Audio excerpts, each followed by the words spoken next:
আমার মনে কোনো রকমের কোনো অভিযোগ নাই, আল্লাহর ব্যাপারে আমার কোনো কিছুই বলার নাই। তারপরেও মুতাররিফের চোখের পানি বন্ধ হয় না। মানুষ মুখের কথা তো এমন বলবেই, আল্লাহর প্রতি অসন্তুষ্ট হওয়ার কোনো সুযোগ বান্দার নাই। যদি হয় এটা তার ভুল ধারণা, এই বান্দার তো সুযোগ নাই। মুতাররিফ চোখের পানি বন্ধ করে নাই। এবার ইমরান ইবনে হুসাইন মুতাররিফকে ডাক দিয়ে বলেন, ভাইজান, আলা উবাশশিরুকা বিশাইইন লাআল্লাল্লাহা ইয়ানফাআকা ওয়াকতুম আলাইয়া হাত্তা আমুত। ভাইজান, আমি আপনাকে একটা সুসংবাদ দিতে চাই, হতে পারে আপনার কিছুটা উপকার হবে, কিন্তু আপনি আমাকে ওয়াদা দিবেন আমি মরণের আগ পর্যন্ত এই কথা কাউকে বলবেন না।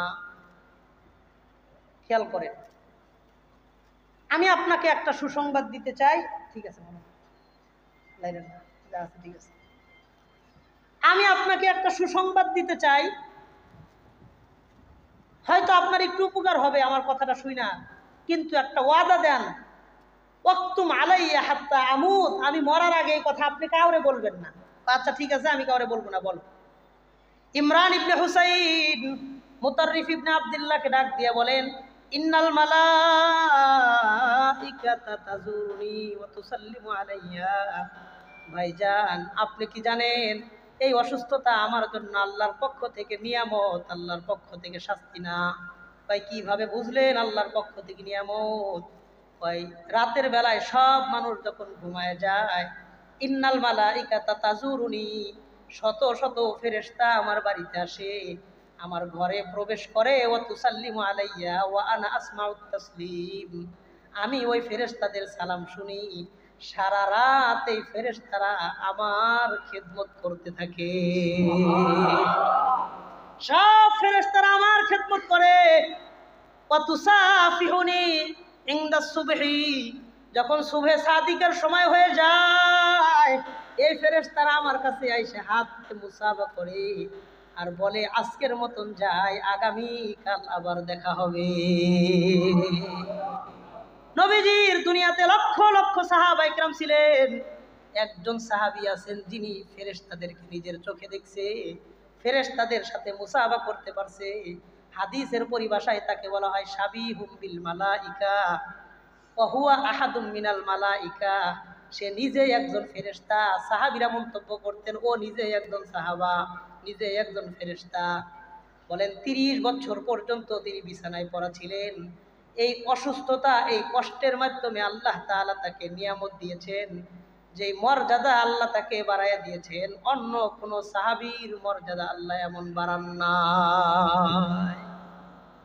30 বছর ঘরে পয়রা কষ্ট করছে, উনি বলেন হাযিহি নিয়ামাতুন লাইসা নাকমাতুন, এটা আমার জন্য আল্লাহর রহমত, নিয়ামত, এটা আল্লাহর গজব না। তিনি বলেন আমি আল্লাহর ফয়সালায় সন্তুষ্ট। 30 বছর ঘরে পয়রা ছিলেন, তারপরে বলছেন আল্লাহর ফয়সালায় সন্তুষ্ট। আর আমরা 1 মাস 30 দিন হাসপাতালে থাকলে আমাদের অভিযোগের কোনো শেষ নাই। কথা বলেন ঠিক কিনা? আল্লাহর একজন বুজুর্গ ছিলেন দুনিয়াতে, ইব্রাহিম ইবনে আদহাম। প্রথমে বাদশা ছিলেন, পরবর্তীতে সন্ন্যাসী হয়েছেন, বুজুর্গ হয়েছিলেন। ইব্রাহিম ইবনে আদহাম সম্পর্কে আস-সাইর ওয়াস সুলুক ইলা মালিকিল মুলুক একটা কিতাব আছে। এই কিতাবের মধ্যে তার ছোট্ট একটা কথা উল্লেখ আছে। মাররা ইব্রাহিম ইবনে আদহাম লিরাজুলিন মাহমুমিন ফাকালা লাহু। ইব্রাহিম ইবনে আদহাম একবার একজন মানুষের পাশ দিয়ে যাইতেছিলেন, যেই লোকটা খুব বেশি টেনশন করতেছে, পেরেশানিতে আছে, অনেক বেশি টেনশন। এমন একজন টেনশনগ্রস্ত মানুষের পাশ দিয়ে ইব্রাহিম ইবনে আদহাম যায়। যাওয়ার পরে বলে, তোমার কি টেনশন, মন কেন খারাপ? লোকটা অভিযোগ করে, আমার এই সমস্যা, সেই সমস্যা, নানান রকমের সমস্যার কথা বলে। ইব্রাহিম ইবনে আদহাম তারে বলেন, ইন্নী সাইলুকা আন সালাতিন ফাজিবনি, আমি আপনাকে 3টা প্রশ্ন করতে চাই। সাদ ইবনে আবি ওয়াক্কাস আল-লাইসি রাদিয়াল্লাহু আনহু মক্কা, সাদ ইবনে আবি ওয়াক্কাস লাইসি রাদিয়াল্লাহু আনহু মদিনা থেকে হিজরত করে একবার মক্কায় আসলেন। সব সাহাবী তো মক্কা থেকে হিজরত করে মদিনায় যায়, তিনি একবার মদিনা থেকে হিজরত করে মক্কায় আসছেন। বলেন, সব সাহাবী হিজরত করছেন মক্কা থেকে কোথায়? মদিনায়। সাদ বিন আবি ওয়াক্কাস তিনি মদিনা থেকে আসছে কোথায়? মক্কায়। নবীজির ইন্তেকালের পরে, অনেক দিন পরে, নবীজি মারা গেছেন, ইন্তেকাল হয়েছে, এর অনেক দিন পরে সাদ বিন আবি ওয়াক্কাস তিনি একবার মক্কায় আসতে বেড়াইতে। ওই সময় তার চোখ দুইটা অন্ধ হয়ে গেছে, বার্ধক্যজনিত কারণে কানতে কানতে চোখ দুটোটা অন্ধ, চোখে দেখে না। সাদ বিন আবি ওয়াক্কাস আল-লাইসি রাদিয়াল্লাহু আনহু মক্কায় আসার পর ফাজালান নাস ইয়াহরাউনা ইলাইহি, আশপাশের সব মানুষ সাদ বিন আবি ওয়াক্কাসের সাথে দেখা করতে আসছে। একজন সাহাবী মক্কায় আসছে, তখন সাহাবীর সংখ্যা খুব কম, সাহাবী দেখার জন্য আসছে, সবাই মক্কায় আসছে, অনেক ভিড় জমায়ে ফেলাইছে। যেমন আজকে মুফতি আরিফ বিন হাবিব দামাত বারাকাতুহুম এখানে আসবে, আপনারা তার মহাব্বতে তাকে দেখার জন্য এখানে আসছেন। নবীজির এক সাহাবী সাদ বিন আবি ওয়াক্কাস যখন মক্কায় গেছেন, আশেপাশের সব মানুষরা তাকে দেখার জন্য আসছে। আসার পরে যার জীবনে যে সমস্যা, ওই সমস্যার কথা তার কাছে গিয়ে বলে আমার এই সমস্যা, আপনি একটু দোয়া করেন। আর একজন বলে আমার ছেলের সমস্যা, দোয়া করেন। আর একজন বলে আমার কারোবার নিয়ে সমস্যা, দোয়া করেন। সাদ বিন আবি ওয়াক্কাস যার জন্য যেই দোয়া করতেছেন, সাথে সাথে ওই দোয়াটাই আল্লাহ কবুল করে নিতেছে। এক নম্বর তো অন্ধ, অন্ধ মানুষের কোনো গুনাহ নাই, অন্ধ মানুষের কোনো গুনাহ নাই, স্বাভাবিকত কোনো গুনাহ হয় না, যারা জন্মান্ধ, যার দুটা চোখ আল্লাহ নিয়ে গেছে, জন্ম থেকে অন্ধ, নবী হাদিসে ওয়াদা করেন আল্লাহ তাআলা মরার সাথে সাথে তাকে জান্নাত দেওয়ার ওয়াদা করেছে। চোখ কত বড় নিয়ামত আমি আমনে তো বুঝবো না, যার চোখ নাই সে জানে চোখের কি মর্ম। আর এই চোখ নিয়ামত পায় আমি আমনে হারা দিন এই চোখ দিয়ে গুনাহ করি, কথা বলেন। সাদ বিন আবি ওয়াক্কাস অন্ধ হয়ে গেছেন শেষ জামানায়। মক্কায় আসার পর যখন মানুষ জানাজানি হয়েছে, সাদ বিন আবি ওয়াক্কাস যা দোয়া করতেছে সব দোয়া কবুল। বলেন ভিড়টা কমবে না বাড়বে? ব্যাপক ভিড় হয়েছে, আরো মানুষ আসতেছে, সংবাদ ছড়ায় যাইতেছে, মানুষ ভিড় করতেছে। দূর থেকে একজন সাহাবী, ছোট্ট সাহাবী সাদ বিন আবি ওয়াক্কাস লাইসি রাদিয়াল্লাহু আনহু, তার বন্ধু মানুষ ছিলেন, তার দূর সম্পর্কের ভাই ছিলেন।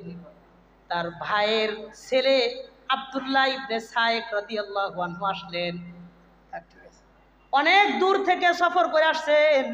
আয়েশা সাদ ইবনে আবি ওয়াক্কাসের সাথে মুসাফা করতেছে, অন্ধ, তিনি তো চেনে না, দেখে না। অন্ধ সাহাবীর লগে মুসাফা করে বলেন ফাআররাফতুহু বিনাফসি, আমি আমার পরিচয় সাদ ইবনে আবি ওয়াক্কাসের কাছে বললাম চাচা আপনি কি আমারে চিনছেন? আপনার সাথী, আপনার ভাই অমক অমকের সন্তান হলাম আমি, আপনি কি আমারে চিনছেন? সাদ ইবনে আবি ওয়াক্কাস বলেন হ্যাঁ আমি তোমাকে চিনতে পারছি, তোমার বাবার সাথে আমার খুব ঘনিষ্ঠ সম্পর্ক ছিল, আমরা দূর সম্পর্কের ভাই ছিলাম, তুমি আমার ভাতিজা, আমি তোমার চাচা। এবার আব্দুল্লাহ ইবনে সায়েক বলেন চাচা আমি অনেক দূর থেকে সফর করে আপনার কাছে আসছি একটা কথা বলার জন্য। কই কি কথা বলবা? কয় আনতা তাদউ লিন-নাস ফালাউ দাউতা লিনাফসিকা লারাদ্দাল্লাহু বাসারাকা, আপনি মানুষের জন্য আল্লাহর কাছে দোয়া করেন, আপনার দোয়া আল্লাহ তাআলা সাথে সাথে কবুল করে নেয়। আপনি যদি আপনার জন্য একটু আল্লাহর কাছে দোয়া করতেন, তাইলে আপনার দৃষ্টি শক্তি আল্লাহ আপনাকে ফিরিয়ে দিত। আমরা তো সবার লেগে দোয়া করতেছে, 14 গোষ্ঠীর লেগা। ঠিক আছে,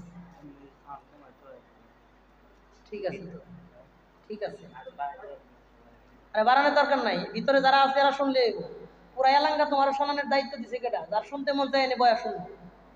আশপাশে কত অসুস্থ মানুষ আছে, কত বাচ্চা আছে, কত রুগী আছে, এই পুরা এলাকা মাইকিং এর পক্ষে আমি না। শুধু স্টেজে মাইক থাকবে, যার মনে চাই স্টেজে এসে বয়ান শুনবে। হ্যাঁ বাড়িতে গিয়ে বয়ান শোনানোর দায়িত্ব মুফতি আরিফ বিন হাবিবের না। আর বাড়িতে গিয়ে বয়ান শোনা দিয়ে আসতে হইব না, মন চাইলে এখানে এসে বয়ান শুনবে। ওটা বাদ দেন, রহমত না পাইলে ওটা তো দায়িত্বের মধ্যেও পড়ে না। শোনেন, মাইকের কাছে যদি মুখ নিয়ে কথা কই, আপনারা এখানে সাউনেও থাকতে পারবেন না, কিছু বুঝবেন না। আমি যেই দূরত্ব রেখে কথা বলতেছি আপনারা স্পষ্ট বুঝতেছেন যে আমি কি বলতেছি, এই জন্য এটাই ঠিক আছে, এটা পর্যাপ্ত দূরত্ব আছে, ঠিক আছে। শোনেন, সাহাবী সাদ ইবনে আবি ওয়াক্কাসের কাছে তার দূর সম্পর্কে ভাইয়ের ছেলে ভাতিজা এসে বলতেছে আমি অনেক দূর থেকে চাচা আপনার কাছে আসছি, আপনি কি আমারে চিনছেন? তো আমি চিনছি, তা আমি আপনার কাছে একটা কথা বলার জন্য দূর থেকে আসছি। ভাই কি কথা বলবা? আনতা তাদউ লিন-নাস আপনি সব মানুষের জন্য দোয়া করতেছেন, যা দোয়া করেন সেটা আল্লাহ কবুল করে নেয়। ফালাউ দাউতা লিনাফসিকা লারাদ্দাল্লাহু বাসারাকা, আপনি যদি আপনার নিজের জন্য একটু দোয়া করেন, আমার বিশ্বাস আল্লাহ আপনার চোখের দৃষ্টি আপনার কাছে ফিরিয়ে দিবে। আপনি তো আল্লাহরে আপনার লেগে দোয়া করেন না। সাদ ইবনে আবি ওয়াক্কাস একটা কথা বলেছিলেন, একটা জবাব দিয়েছিলেন, ওই জবাবটা বড় আশ্চর্যের। ওই জবাবটাই আমি আপনাদেরকে শোনানোর জন্য এই পর্যন্ত নিয়ে আসছি। সাদ বিন আবি ওয়াক্কাস রাদিয়াল্লাহু আনহু জবাব দিয়ে বলেন, কাযাউল্লাহি আহাব্বু ইলাইয়া মিন বাসারি, শোনো, আল্লাহর ফায়সালা আমার কাছে আমার চোখের চাইতেও বেশি মূল্যবান। আল্লাহর ফায়সালা ছিল আমি শেষ বয়সে অন্ধ হয়ে যাব, আমি চোখ দিয়ে দুনিয়ার আলো বাতাস দেখতে পারবো না। এটা আল্লাহর ফায়সালা অনুযায়ী হয়েছে। আল্লাহর ফায়সালাটা আমার চোখের চাইতেও আমার কাছে বেশি মূল্যবান। চুনাচে তিনি অন্ধ অবস্থায় ইন্তেকাল করেছেন। মুস্তাজাবুদ দাওয়া ছিলেন, মুস্তাজাবুদ দাওয়া, দোয়া করলেই দোয়া কবুল। তারপরেও কোনোদিন নিজের চোখের জন্য আল্লাহর কাছে দোয়া করেন না। কেন? আল্লাহর ফায়সালা, আল্লাহর ফায়সালা, আমি সন্তুষ্ট, আমার চোখের চাইতে আল্লাহর ফায়সালার মূল্য আমার কাছে বেশি। সুবহানাল্লাহ। এটার নাম রেজা বিল কাজা। বলেন আল্লাহর ফায়সালায় আমি সন্তুষ্ট। বলেন আল্লাহর ফায়সালায় আমি সন্তুষ্ট। আল্লাহ যদি আমারে গরিব বানায় রাখেন আমি সন্তুষ্ট। আল্লাহ যদি আমারে অসুস্থ বানায় রাখেন আমি সন্তুষ্ট। আল্লাহ যদি আমারে হাসপাতালে রাখে সন্তুষ্ট। জ্বর হইছে শুকরিয়া আদায় করেন। আল্লাহ দুনিয়াতে বাঁচায় রাখছেন শুকরিয়া আদায় করেন। আল্লাহ আপনাকে একটা বাড়ি দিয়েছেন শুকরিয়া আদায় করেন। একটা গাড়ি আছে শুকরিয়া আদায় করেন। একটা মোটর সাইকেল আছে শুকরিয়া আদায় করেন। একটা সাইকেল আছে শুকরিয়া আদায় করেন। আপনি গরিব মানুষ, একটা সাইকেল পর্যন্ত আপনার কাছে নাই, তারপরেও শুকরিয়া আদায় করেন, কারণ আপনার দুইটা পাও আছে, আপনি হাইটা যাইতে পারেন। দুনিয়াতে বহু মানুষ আছে যার দুইটা পাওয়ের একটা পা নাই।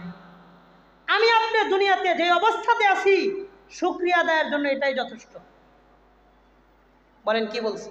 আমি আপনি দুনিয়াতে যে অবস্থাতে আছি শুকরিয়া আদায়ের জন্য এই অবস্থায় যথেষ্ট। এই জন্য আল্লাহ বলেন ওয়া আলা রাব্বিহিম ইয়াতাওয়াক্কালুন, মুমিন সব সময় তাদের রবের উপর ভরসা করবে, এটা মুমিনের গুণ। ওয়া আলা রাব্বিহিম, তাদের রবের উপর ইয়াতাওয়াক্কালুন, মুমিন ভরসা করবে। বলেন তো আমার আপনার রবকে? বলেন আমার আপনার রবকে? তার মানে মুমিন সব সময় আল্লাহর উপর ভরসা করবে। সুখে দুঃখে কষ্টে বেদনা আনন্দ হাসি খুশি সুস্থ অসুস্থ ব্যবসায় লাভ লস সব সময় মুমিন ভরসা করবে কার উপর? হয় হুজুর সুস্থ আছি আলহামদুলিল্লাহ, অসুস্থ অবস্থায় থাকলে শুকরিয়া কেন? হয় কারণ আমার যদি জ্বর হয়, আপনার এলাকা মহল্লায় বহু মানুষ আছে যার ক্যান্সার হয়েছে, আল্লাহ চাইলে তার ক্যান্সার আমারে দিয়া আমার জ্বর তাকে দিতে পারতেন কি পারতেন না? বলেন পারতেন কি পারতেন না? এই জন্য ওই ব্যক্তির তুলনায় আল্লাহ আমাকে ভালো রাখছেন। এই জন্য শুকরিয়া আদায়ের কোনো বিকল্প নাই। আল্লাহ তাআলা মানুষের কাছে দুইটা জিনিস চান। এক নম্বর, বিপদে পড়লে মুমিন যেন ধৈর্য ধারণ করে। দুই নম্বর, শান্তিতে থাকলে যেন মানুষ শুকরিয়া আদায় করে। শান্তিতে, বলেন বিপদে ধৈর্য, বলেন আমার সাথে বিপদে, আবার বলেন বিপদে, শান্তিতে শুকরিয়া, বলেন শান্তিতে। এই দুইটা কথা মুখস্থ করেন। বলেন বিপদে শান্তিতে, আবার বলেন বিপদে ধৈর্য, শান্তিতে শুকরিয়া। আমাদের কোনো বিপদ আপদ আসলে আমরা মানুষের কাছে বলবো না আল্লাহর কাছে? বিপদ দিছে কে? উদ্ধার করবেন কে? বিখ্যাত একজন কাজী ছিলেন, কাজী শুরাইক রাহিমাহুল্লাহ, শাফি মাযহাবের একজন বিচারক ছিলেন, দক্ষ বিচারক। কাজী শুরাইক একদিন রাস্তা দিয়ে যাইতেছে, যাওয়ার পরে সামিআ রাজুলান ইয়াশতাকি বিআহলিহি, একজন ব্যক্তিকে দেখেন তার বিবির ব্যাপারে নানান রকমের অভিযোগ কাউকে বলতেছে। এক লোক রাস্তার পাশে দাঁড়ায়া তার বিবির ব্যাপারে আর এক বন্ধুর কাছে অনেক কথা বলতেছে, এই সমস্যায় আছি, এটা করে এটা করে, এই অসুবিধা, এই পেরেশানি, নানান রকমের অভিযোগ তার বন্ধুর কাছে বলতেছে। আমার বউটা ভালো না, এটা করছে সেটা করছে, অনেক কথাবার্তা বলতেছে, অনেক কথা। কাজী শুরাইক রাহিমাহুল্লাহ এই লোকের কাছে দাঁড়াইলেন, দাঁড়ানোর পর তাকে বললেন ওয়া আশারা ইলা ইহদা আইনাই, তার দুইটা চোখের একটা চোখের দিকে ইশারা করে বললেন দেখো এখানে দুইটা চোখ আছে, এই দুইটা চোখের মধ্যে একটা চোখ মা আবসারতু বিহি শাখসান ওয়ালা তারিকান মুনযু খামসা আশরা আমা।